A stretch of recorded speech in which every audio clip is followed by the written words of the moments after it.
నరేంద్ర మోడీ కుంభమేళాకి వెళ్తారా వెళ్ళరా?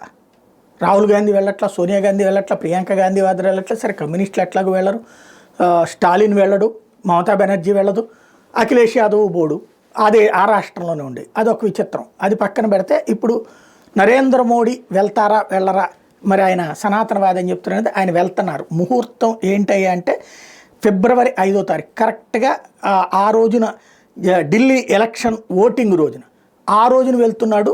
మళ్ళీ అటెన్షన్ డైవర్షన్ గేమ్ ఆడుతున్నాడు నరేంద్ర మోడీ అంటూ విపక్షాలు విమర్శలు సంధిస్తుంటే మోడీ తరపున టీం చెప్తున్నటువంటి అంశం ఏంటంటే హిందూ క్యాలెండర్ ప్రకారం ఫిబ్రవరి 5వ తారీఖున అష్టమి, ఆ రోజున గుప్త నవరాత్రి, మాఘమాసం, ఆ కారణంగా ఆ రోజున ప్రత్యేకత ఉంది కాబట్టి ఆ రోజున నదీ స్నానం చేయాలన్నటువంటిది నరేంద్ర మోడీ సంకల్పించింది తప్పించి ఇందులో ముహూర్తం చూశారు తప్పించి దాంట్లో రాజకీయం చూడలేదని.